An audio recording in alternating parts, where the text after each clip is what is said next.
Hello and welcome to Chronological Clone Wars, presented by the Podawakens, part of the Logjam Media Network. My name is Jordan, and with me, as always, is Logan, as we are in mourning of Carl Weathers. Unfortunately, passed right before we recorded this episode. What was that, Friday? Yeah. Friday Damn, afternoon. Yeah. brutal. Other than that, Logan, how are you this weekend? Oh, good. There's not a lot going on. We went to SeaWorld yesterday because we live here in Orlando. Jordan, we drove by off one of the exits. The You EA turn right. building? No, not this time, buddy. Not this time, pal. Okay. No, that's a different podcast anyway. I know. Talking about big Star Wars Battlefront people. No, but we were driving, and to the right hand side of SeaWorld is the MegaCon, which I was going to go to. That's right. Year. I didn't buy tickets because we made plans and it just kind of fell apart. So next year I'll definitely go. I was going to ask about that. Yeah. I saw one of my friends went. Yeah. So I'm kind of bummed I didn't go, Jordan, because I saw all these great costumes and stuff. Walking the sidewalks of International Drive. Saw Ahsoka. That was kind of cool. Don't know why she was on this planet, but she was. She's hanging out. That's where she's on been. Her way to Galaxy's Edge. Right, that's where she's been all this time. She's hanging out, going to Batu, but a little bit further down the road. But it was cool. MegaCon looked awesome. There's a ton of great Star Wars merchandise there. So if you haven't checked out any of the TikToks, I highly recommend trying to find some of those TikToks. Just type in MegaCon Orlando into your TikTok, and you can see all sorts of cool videos. Jordan, I saw they do like these like droids where they make them into like house plants, and they took old Game Boys and made them into droids, and like it's so cool. And I'm kind of sad because I'm sure I would have spent hundreds and hundreds of dollars on all sorts of things there. But Jordan, the reason why I brought that up is the pretty much the whole cast, the main cast of Clone Wars was there this weekend. So that's a cool opportunity if you're a huge Clone Wars fan, which, it's been around forever. But if you want an opportunity to meet some of the voiceover actors, MegaCon's a great place to see some of your Clone War friends, and even Ewan McGregor and Hayden Christensen showed up. So they had a cool panel, and they've got a great photo. I'll send it to you after the show, Jordan. It's pretty cool. Yeah, we don't have anything cool like that here, so my weekend consists I know, you should come down. Getting an oil change, getting the dogs their baths. It is my dog Oscar's birthday, though. So happy birthday, Oscar. Yeah, he's over here sleeping. February 7th is Star Wars Podcast Day. Let's say that. International. Let's do that because it's a worldwide thing. Star Wars Podcast Day, celebrating the 25th anniversary of the first Star Wars podcast episode ever released in 1999 on February 7th. We're putting out this episode on Tuesday, I believe, because we're supposed to have a special episode on Wednesday that we're recording on Tuesday. So if everything goes great with that, that'll drop on Star Wars Podcast Day. It is a week-wide event too, so check out your favorite Star Wars podcast. They're probably going to be putting something out. There's like over 90 or 100 podcasts taking part in this event. So just wanted to kind of plug that at the top here, because if you're listening to us on Tuesday, the episode's dropping tomorrow. That is the special episode, and it's going to be our What If episode, where we come up with ideas for a What If Star Wars TV show. And two of those ideas that each person brings, we're going to kind of dive in a little bit more and say, here's like almost plot by plot what would happen, and try to make really cool connections and such. So that's going to be me, Ron, and we're having a visitor of Tommy Bechtold from New Rockstars on the podcast if everything works out great. Yeah, so I guess we can jump into this here then, which are our 12th week of Clone Wars watching. You know what? After this week and next week, we're almost done season 2 already. Somehow, I think we have like 2 or 3 weeks left of season 2, which is pretty crazy. But first, we're going to talk about the episode Bounty Hunters, season 2, episode 17. That's right, we jump all the way from episode 3 of season 2, episode 17 of season 2, and this one is called Bounty Hunters, and it premiered on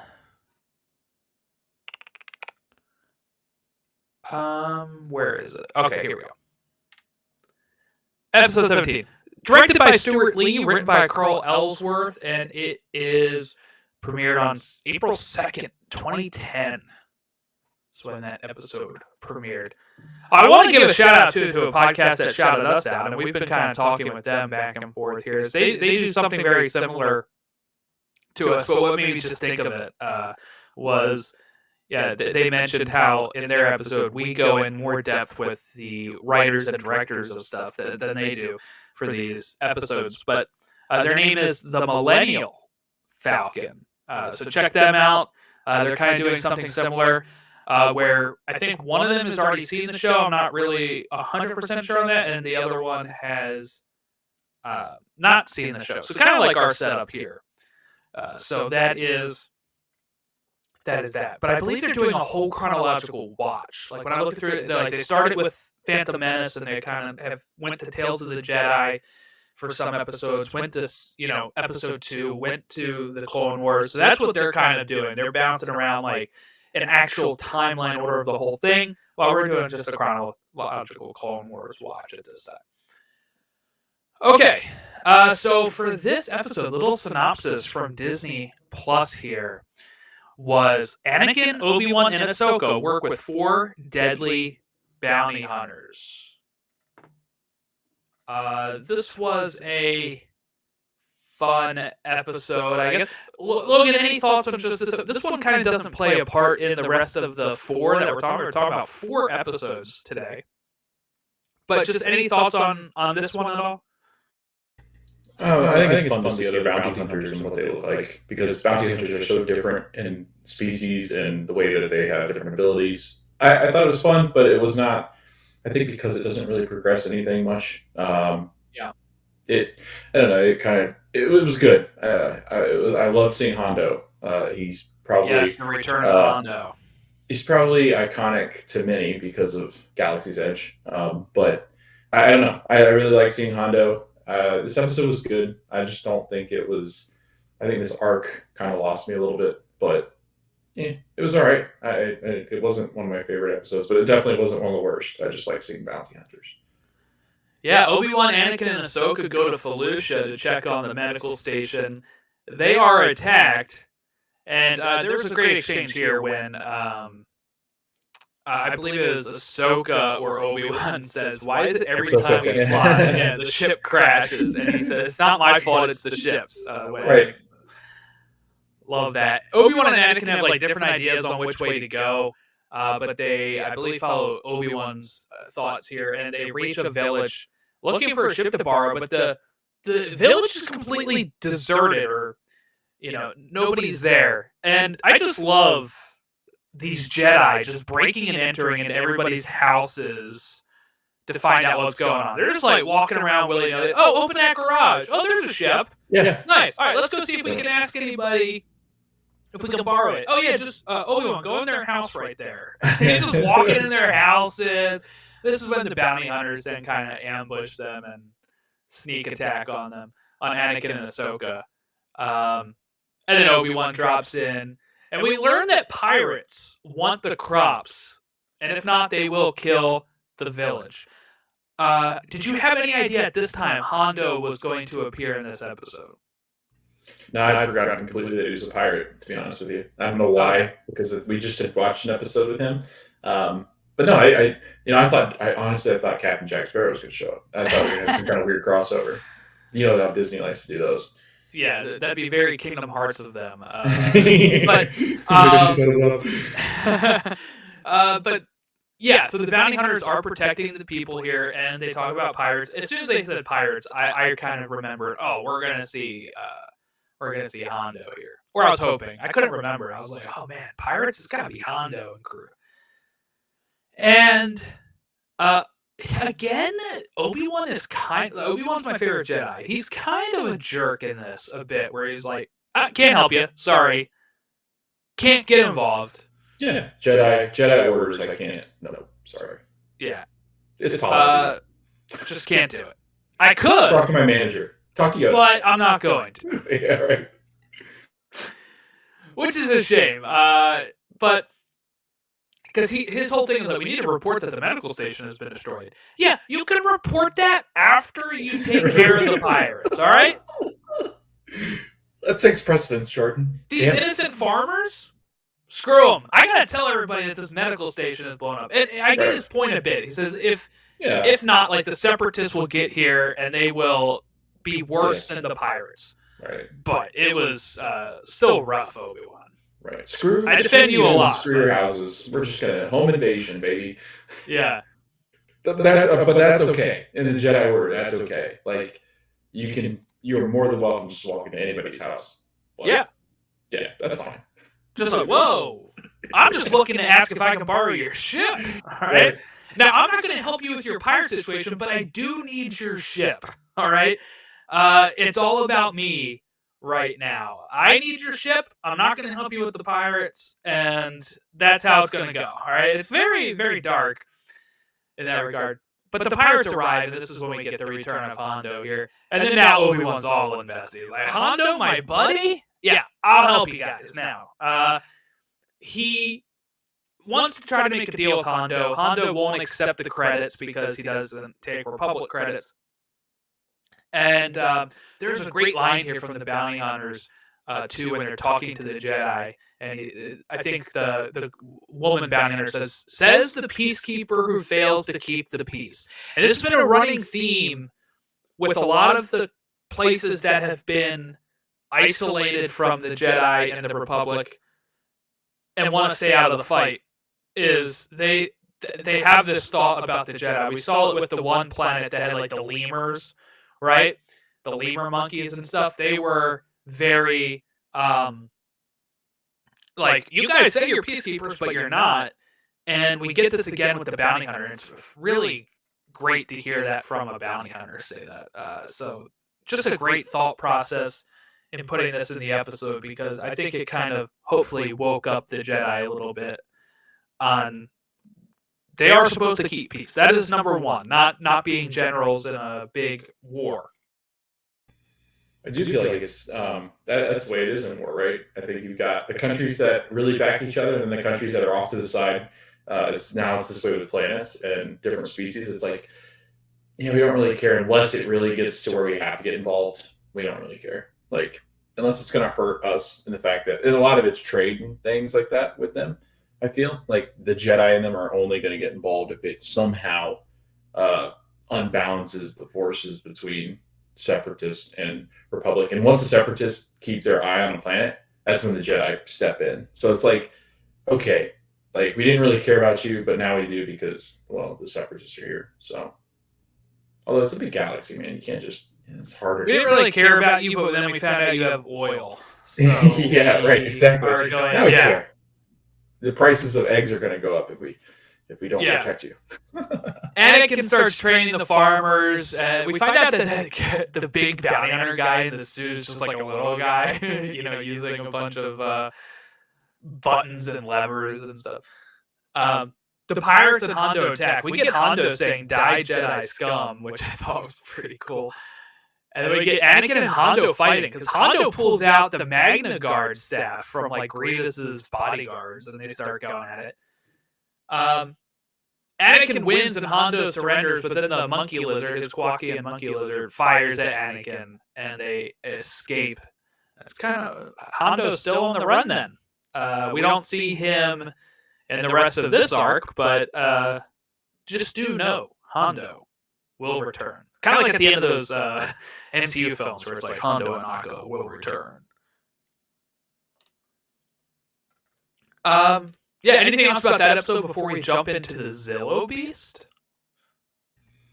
No, I think this was out of the four. This episode is kind of like, I get it, but it was the weakest of the four. So, but no, it was good. I liked seeing Hondo, but it, again, not my favorite, not my worst. So. Then we get the Zillo Beast episode. The Jedi must devise a way to contain the Zillo Beast, and this is written and directed by Giancarlo Volpe, written by Craig Titley, and it aired April 9th, 2010. So this episode here, Palpatine authorizes a new proton bomb, which the narrator calls a doomsday device. Now, only the droids are supposed to be affected by this, but they do detonate the bomb, and it even affects Anakin's like robot arm, which I thought was pretty cool touch. Like his arm starts getting a shock, and he's like, "Whoa!" But then the ground starts sinking, and what this bomb does is it wakes up a Zillo Beast that the people of this planet had thought were dead for extinct for quite a while. This is very Palpatine's being very U.S. president here by putting pressure on the people of the planet to sign a treaty so they can get fuel. They need some sort of like fuel lines or access to the fuel that are on this planet. And the treaty is going to be signed. But when the Zillo Beast wakes up and the Jedi have different opinions from the Dugs who live on the planet, if people don't remember who the Dugs are, they are the species of Sebulba from Episode 1, Phantom Menace. They want to kill the Zillo Beast, even though it might be the last one. And we get the best, I think, Mace Windu episode that we've had so far, because Mace Windu actually isn't a jerk in this one. He's very logical, wanting to save an innocent creature that is the last of its kind. And it was probably the most I've been on Mace Windu's side in anything I've ever seen. Anything I've ever seen him in. What do you think about Mace's thoughts here of not killing the Zillo Beast? I had the same reaction. Like I thought this was the most likable that Mace Windu ever is. And I haven't seen the rest of Clone Wars, so I don't know if there's other episodes in this series that we'll like. Off the top of my head, no, but I didn't remember this one, so could be. Yeah, this is very out of character for Mace. I don't know. He seems like that guy in the group that always just wants to argue, right? Like he's like, oh, I can't do this because I don't want to. I don't agree with you because I don't want to. I don't know if I agree with that. I'm just kidding. Okay, easy, Mace. Besides a cool lightsaber, man, there's times where I just don't like Mace Windu. And yeah, he's part of the problem. He's part of the problem. That's why Anakin's like, dude. But yeah, no, this was good though. I really did like him standing up for an animal, which was cool. Yeah, I really felt bad for the Zillo Beast. Think of it this way: you're sleeping. Think of it this way: you're sleeping in. You know, you've been sleeping in for thousands of years, apparently, and something really somebody knocks on your house so hard it almost blows your house up, and you come out like with a baseball bat swinging. And you're like, "What the hell is that?" And then they're like, "We gotta kill this guy now." Like that's what it was like, you know. The Zillo Beast is just like waking up, like, "Wait a minute, you guys just blew up my house. I'm kind of pissed off." And the Dugs just want to kill them because their ancestors did. And I know that like there's probably some issues in the past where those Zillo Beasts were problems for them. But really, it should be when the Dugs become unreasonable, it's when Mace is like, "Hey, we'll take this thing off-world and move it to a safe habitat where it won't affect anybody." And they still say, "No, we're not signing the treaty like that." So it's like, okay, now you're just being unreasonable. You're being vengeful, right? And that is... It's so hard to watch this episode and the next one, I think, as an animal lover. Especially now, like, when I first watched these, I didn't have any pets. Now that I have pets, all I could think about was, oh, like my pets, you know? Like, I felt bad for the Zillo Beast.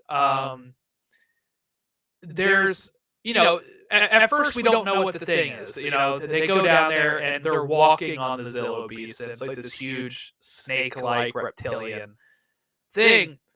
And I like this story. Anakin's flying a Jedi Starfighter, and it like crashes because he eats the ship. And Anakin and R2 crashes, and Anakin has to ride R2 out of the hole. They do that quite a bit in these two batches, because like the next episode, where it's in Coruscant, Palpatine's like riding on the back of R2-D2, and it's just like the wildest thing I could have ever imagined. watching like A New Hope, thinking like the Emperor is going to ride on top of R2. Like you never think that's going to happen ever, and it does, and it's just wild. I love it that it comes off the back of the last episode when Ahsoka goes, "Why do you always crash these ships?" And then it's the next episode he crashes another one. It's like, geez, Anakin, you're so destructive, and it is. It's like a constant thing with him. Like he just destroys ships, even as Vader. I wish we would have knew this going in, and we could have created a tally board of how many ships Anakin crashes. Yeah. So if we started that today, and I can go back and try to figure it out in the other ones, he's at 2. Yeah. Out of 2. Yeah. In just one episode, like one of our episodes. Yeah, one of our episodes. Yeah. That's wild. So Anakin tries to cut the leg. He's like, all right, I'm just going to sweep this thing in the leg. But it turns out it is indestructible by a lightsaber. The bomb awoke in it. Mace says that they're trying to kill a unique monster, and he tries to stop them. To sign the treaty, the Dugs will only allow destroying the beast. And they said, our ancestor warned us one would return and destroy our civilization. I said, Mace says respectfully, no. He's just like, no, we're not doing that. It's the principle of it. Mace won't let them kill a one-of-a-kind creature. He wants to find a place to put it peacefully. Palpatine's like, yeah, destroy it. All right? And again, this is where I ask the question of, no clue Palpatine's evil at this point? Of, oh no, kill it. Yeah, we need to get access to the fuel. Kill the thing. Like, so politician. Maybe that's why there's no clue. Maybe there's just standard politician stuff, I guess. But when you have this, and then the fact that it comes out that he's studying it, it's a little like, come on, guys, wake up. Yeah. And the Jedi are so aware of things, and this is something they can't figure out. This is what always blew my mind as we get further and further into this kind of stuff. Is that, I mean, hell, maybe he's just such a great politician that he plays both sides, and that's what he argues. But and the stuff he has to do. The canon of it, they say oh, he used the dark side to cloud judgment, but it's like whatever. Right, because then everybody would do that. Right. Yeah. And now, how weak are these Jedi? Like, come on. Right. So Anakin wants to fake kill it, and then get the treaty signed, and then the scientists want to study it for its impenetrable skin. So the Dugs start to fill the hole with this green liquid that's like a gas thing that's killed all the ancestors. Mace wants them ordered to stop, but the beast climbs out of the hole, and they use these beams to hurt the nervous system to be able to knock it out, paralyze it briefly, to be able to get it out of there. They do sign the treaty knowing that the creature is still alive. I think once Mace was right that the liquid is just pissing him off and going to make him climb out of the hole, kind of woke up the Dugs to be like, yeah, okay, just get this thing out of here, please, so we can live. And then this is the part, again, that kind of gives Palpatine away a bit, I think, is when Mace is like, oh, great, I'm glad we're going to be able to find a place to relocate this. And Palpatine's like, the plan has changed. I will study it instead. It's like, give it to me on some secluded planet that nobody knows what's going on. And they're like, okay, so where are you going to study it at? Oh, we're bringing it to Coruscant, the most populated planet in the Republic. Yeah. Which goes against what I just said, but yeah. You think you have off-world, why not Mustafar, where he had that's what I was Jedi and stuff, right? Yeah, but I still feel like it's just shady. It's no, bring it to the planet where I need it, where I can have these people study it that are clearly on my side. So, but don't worry about it. Don't worry about it. Yeah, it's not like we're gonna have an episode next week that's our Godzilla episode. It's fine. So. Yeah, it's fine. That's a really good comparison. I like that.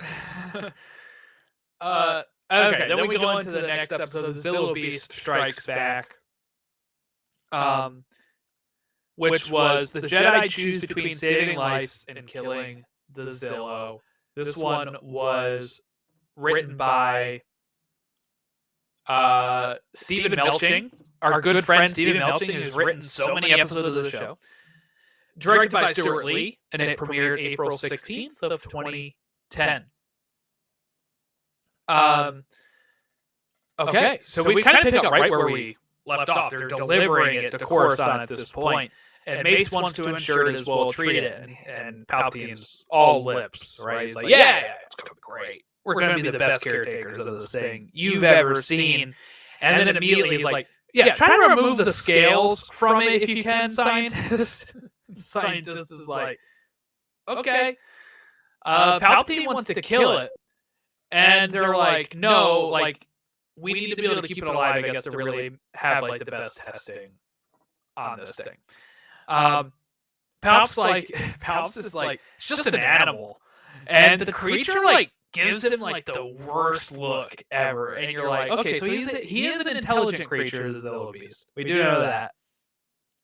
And I like the scientist being like, the Zillo Beast didn't like what you just said, and we get this scene with like R2, 3PO, Padme, Obi-Wan, and Anakin. Padme wants to stop the testing, and I believe Palpatine says the greater good demands the Beast dies, which is just when Padme tries to stop him. The Zillo Beast breaks out. We get this great scene of like Yoda and Aayla Secura like riding the back of the Beast, trying to like stop the Beast. We get Padme falling and Anakin like using the Force to save her. We get Jedi firing on the Beast. They evacuate Palpatine, and this is where they use the gas bombs to hit it, and the Beast dies. And Palpatine rides the back of R2 to safety, and he gives the scientists new orders here and says, yeah, clone the thing. Which I thought was pretty interesting. So why were we so upset that this was the last of its kind? We could have just cloned this thing. Yeah, I didn't understand that. And he's been very successful at cloning many things. So I don't really just take it to Camino, right? Right. I mean, the cat even was excited about it, the opportunity to clone it. But yeah, no. Jordan, do you think that I know this is a dumb question. It's funny that the title is Strikes Back, because I'm like, that's clearly a play on the title of The Empire Strikes Back. So, but yeah.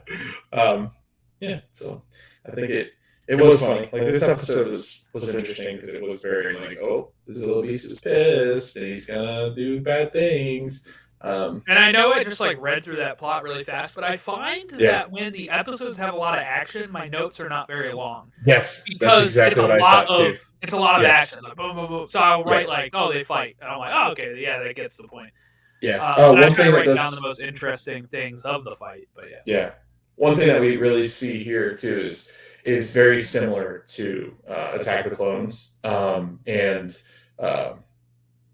what the heck? I always blank on this. Revenge of the Sith. Sorry. I don't know why. That's the title that always gets me. But yeah, Revenge of the Sith. I think you see a very similar relationship in this episode between Anakin and the Chancellor, like, because Palpatine is very like convincing, and even though Anakin's with Padme, who you think 9 times out of 10 he'd agree with her, he doesn't. He's like, well, no, maybe the Chancellor's right. Maybe this thing is dangerous. She's so like, what the hell? She's like, what the hell, dude? Like, that if you're married out there and you're in a relationship with anybody, you know, especially with don't suggest killing beasts. It doesn't go well. No, and you never go against with your buddy. Like, that would be like me and you, Jordan, hanging out with Ashley, and you said something like, no, I agree with Jordan. I want to go with Jordan. I would 100%. Just let's save the argument. Let's just agree with it. Yeah, even if you did agree with me, you're like, no, I don't agree. Jeez, I wonder what I could say next time we hang out that would cause that. But you're not really that. Yeah. Not really. No. We do agree a lot, you and I. So we do. I think it would end up being like just all 4 of us agreeing. My wife, your wife, you and me. But yeah. Yep, I think it would be about our nerdum. Like, she'll make light of our nerdum at times. She's like, it's just nerds. I'm like, hey, whoa, easy. Yeah, it's true. It is true. Yeah, I nerd out over everything. So, this is where like I was actually thinking this in the first part of the Zillo Beast episode, where I'm like, oh, it's the last of its kind. I'm like, but we have like the whole plot of this show is called the Clone Wars, right? And it's a whole bunch of clone things. And I thought it was a cool story to do. And then when you get the Palpatine cloning, now I guess you could say the clones are not authentic, so it is really like the last of its kind.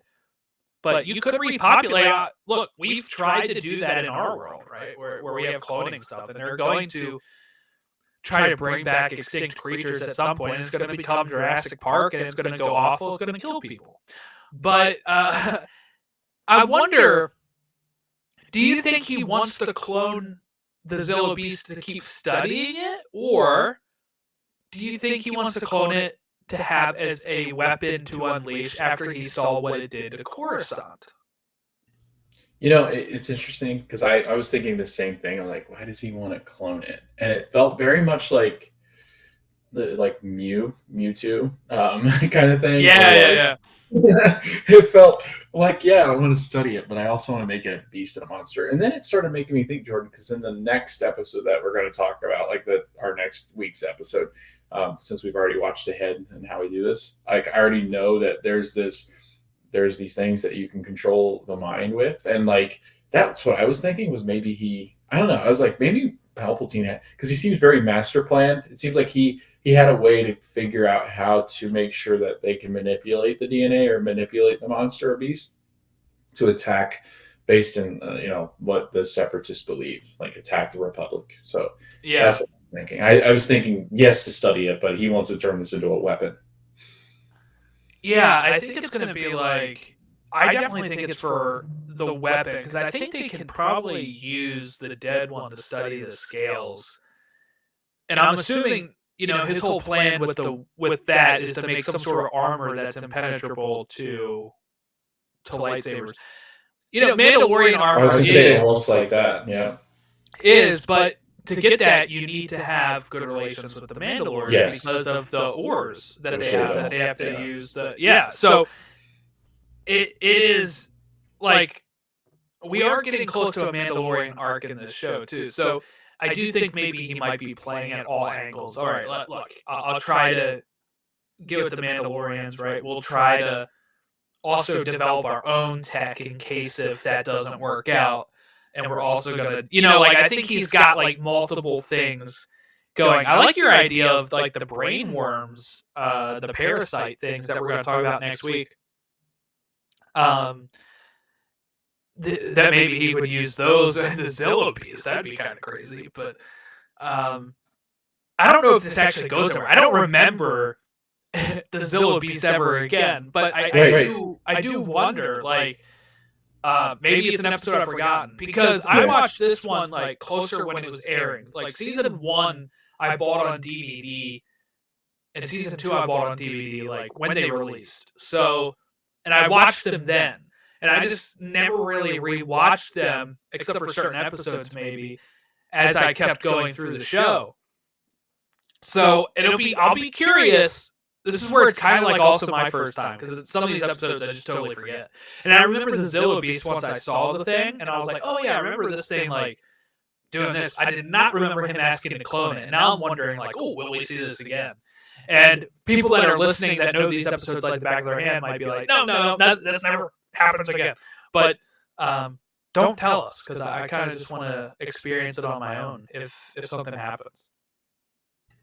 Yeah, it makes me like, it does, and there's all these things that Palpatine is clearly planning, but we never see come to fruition in the other movies. So it's always like, I wonder if in Clone Wars or Rebels or in any of these, if we see some of this stuff that maybe we just had forgotten, or if it shows up in Ahsoka, or like it's interesting to see like how does this all work, and maybe eventually we see some of this stuff even in shows that we are currently watching, like The Mandalorian, like. Maybe Bad something Batch. shows up. Right, Bad Batch, right. So it'd be cool if it all comes together in a way, because I think we're finally now comfortable in the Star Wars realm where we're starting to really branch out into the non-original series and saga, the Skywalker saga. So it'll be interesting. By the way, like Bad Batch season 3 starts like in March or something. Yeah, it's coming up. So we'll have to figure out. I think that's next chronologically too. So once we're done this show, we could probably just go right into Tales of the Jedi and then Bad Batch. Bad Batch is great too because it's 3 seasons and they're very short. So we knocked that thing out in a few. I think they're like 16 episodes a season, so we would end up like, if we did 3 a week, you're looking at like 5 weeks of one season, right? And then so you're only doing it in 15 weeks or whatever instead of 40 some weeks that this show's going to take. This is our longest show. This and Rebels would be the longest, but Bad Batch is next up chronologically. So I think and it'll be nice knowing like the whole show's available for you to do it. Yeah. Because it is the final season. Like, instead of being like, oh, well, like, instead of doing 1, 2, and 3 and then being like, well, we have to wait for season 4 now. Like, it'll just be nice to save that for them. All right, on to the last one of this episode, Senate Spy. Back to season 2, episode 4 now as we go back in time here. Or forward in time chronologically, but back in time when they made these. This one is directed by Stuart Lee and written by Melinda Sue. October 16th, 2009. And the description says, Padme investigates a separatist conspiracy in the Senate. So I think this is the first time we see Clovis. Yeah, this is her. Yep. He'll come back a few times because he is somebody that Padme had once, I guess, dated, is how you would say it. I don't know. Had a little bit of a thing with, I don't know when. I guess that would have been between episodes 1 and 2. But Anakin is returning from a long time away to see Padme, and then the banking clan is part of the Separatists, is what they're thinking, and they want Padme to spy on Clovis because apparently he is a senator of part of the, I don't know, I forget what planet he's the senator of, but they think he's close with the banking clan, is close with the Separatists, so they think that he is sharing Separatist ideals. Padme's like, Clovis wouldn't do that. Spoiler, he would. Obi-Wan keeps paging Anakin, and I just love Anakin's been like putting his phone on silent for a bit while he's spending time with his wife. And he's like, Padme, sorry, this is the 7th time I've put this to voicemail. I gotta go. Right? And she's like, okay. And they want Anakin to convince Padme to spy on Clovis, who is an old friend of hers. So she does. And Clovis takes her to Cato Nemoidia, where the Lot Dodd, who tried to kill Padme a few episodes ago, is like, hey, maybe we can have friendly encounters with Padme. But I think they're suspicious. They have Padme take a drink, which is going to poison her. Clovis and Padme take a tour, and she faints. But before she faints, she sends him to get water, and she takes like a picture of this certain tower. And I think those towers play into the next week's episodes. Almost kind of like a 5-parter, because it looked like the same sort of fortress, right? Yeah. the droid factories that they're going to do later. So this one's kind of like leading in, but doesn't play too much of a role. So that's why it's in this episode. And they give Padme medicine. Clovis wants the disc that has the thing she stole, right? And the Jedi get her out of there, and that's the end. And Clovis has to kind of deal with Lot Dodd a bit here on what's going to happen to him. I already kind of spoiled it. He'll be back, but I don't recall what consequences he faces for this. But what was your thoughts on Senate Spies? Kind of one-off Padme spy episode. This is one of my favorite episodes, I think. Really? I really liked it. Yeah, I really liked this episode. I think just the way that it was set up, it's pretty saucy for a Star Wars episode. Like the amount of flirtatious things happening between. I was like, dang, Padme's really leaning into this, or she still at least has feelings. It reminded me very much of. Clovis reminds me, and I always get these random like connections to different TV shows. I know you have, but if anybody else out there has watched Once Upon a Time, he reminds me very much of Hook. Like just the way that he's kind of slick, but. I think his feelings get in the way most of the time. but yeah, no, I really like that. His planet Scopio, I believe. I don't know if that's how you pronounce it. It's Oh, like that's what his was. yeah, it's an ice planet. I don't think I've ever heard of that. So I looked it up on the Wikipedia as you were talking because I always like to see what other planets exist, and I knew he was from one I had not heard of. But yeah, I love this. I think it's funny that Anakin gets so jealous. I love when he's on the spaceship and he's the one Yeah. flying it, and he's like he almost like he leans in for that kiss, like they're gonna make out, and all of a sudden like Anakin's just like no, and they're Yeah. like goes flying across the spaceship. What? No So crashing, right? This week. yeah, he didn't crash this time. I don't think. I mean, he crashes the date, but yeah, he doesn't Yeah, crash there the you go. actual That's spaceship. that Right? is a Well, ship there we go. crashing It because people is. are Yeah, shipping Clovis and relationship. Padme. There we go. That's a good one. But yeah, no, I like this. Jordan Lot Dodd is so funny to me because, like you said, he's always trying to kill the Republic. They don't really. They're like, you know what? Let's just go hang out with him again. Yeah, Because they're crucial because of the Trade Federation. and it They're is crucial like too. like so I like that he tried poisoning her because like if he would have fallen for this after he just tried Yeah. killing her and she's like, hey, maybe we work together this time, Yeah. I'd be a little like locked on. Like, what are you doing? Yeah. Although Lando's pretty good at that.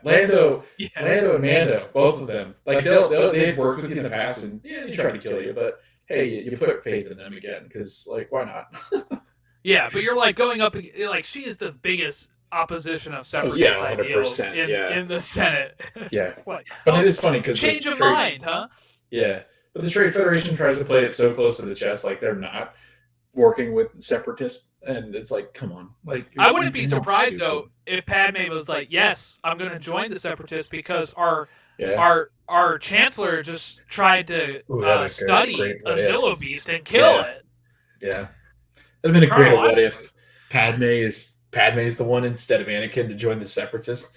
And she's Ooh. like, "Ooh, let's operate in the shadows and lure Anakin. Like if she was behind all of it, that'd be great.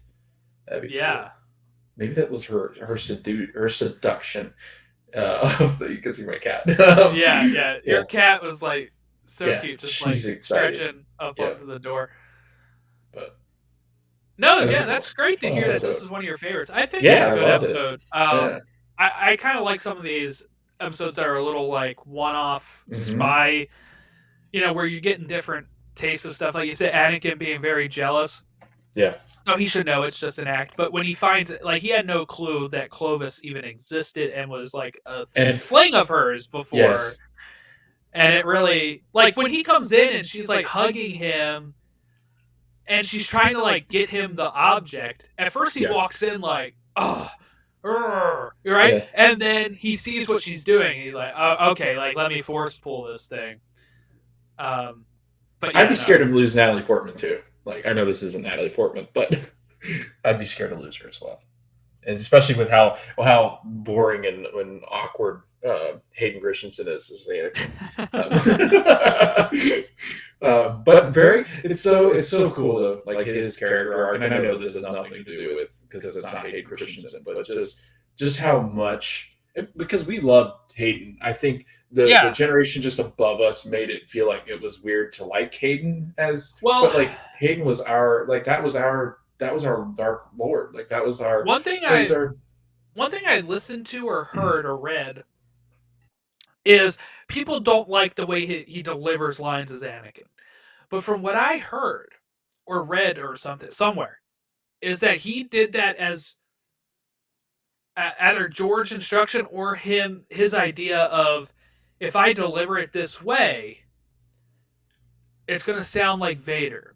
And I get yes, what he means because Vader is very calculated and tactical. speaks Yeah. sometimes in broken up Yes. sentences. And Anakin, as Hayden Christensen, and as Anakin, does that a lot. And people thought Yeah. it sounded weird. They're like, why is he Nobody's. talking like this? But it's like, if you Yep. probably put the Vader filter on it, it probably sounds like authentic Vader lines. Yeah. It's just because it's not Vader, Yeah. And I think the relationships that Anakin has had in his past make him cold. And he delivers it as he's a cold character. I think that's what it is. I think people had a hard time connecting with Anakin because he's cold and angry. And we don't typically, for the majority of us, we don't really live that life where we're cold and angry all the time. And he is People like, wanted he's him to be a very hero, isolated. Yeah. And he's and you're not like, but he's not. Like he right. is in the end because he does. He's an in the end help, anti-hero. but Yeah. Like, yeah, yeah. he's Deadpool. He All right. is. So that's our 4 episodes today. Some very loose threads between the 4 of them. Next week is that we are going to talk 4 episodes. I think originally it was supposed to be 3, and then I kind of realized I screwed something up. So the episodes that we're talking about next week are episodes 5, 6, 7, and 8 of season 2. And then we only have 3 more weeks of season 2 after that. So we have 4 weeks left of season 2 that we're talking about. And Logan and I kind of record these in 2-week batches each time. So for us, like, we'll be done season 2 in like a couple weeks, and we will be moving on to season 3 already. Yeah, we call the good batches instead of the bad batches. Yeah, we're the good batch. Right. Yeah, so those are the ones we're watching next. That's Landing on Point Rain, Weapons Factory, Legacy of Terror, and Brain Invaders, season 2, episodes 5 through 8. So let's wrap up this week. Logan, what was your thoughts on this week? You said this one was one of your favorites, Senate Spy. Maybe Zillo Beast was, but I know you said that the pirate one at the first wasn't. Just kind of like your thoughts or feelings on how you are as we're now like a quarter of the way through season 2. Yeah, I'm still really enjoying it. I think, like I said, like that first one of this episode was not my favorite, but it was good. Like it had moments. I was expecting more bounty hunter, not. It turned into more farmers versus pirates kind of. Yeah, the episode name really makes you think you're going to get more bounty hunters. I will tell you, there is some really great bounty hunter stuff later in this season that probably could have had that episode title instead. But yeah, because I go back and forth between bounty hunters and Mandalorian being. I mean, I know there's some Mandalorian that are bounty, so like I bounce back and forth between those two as being my favorite.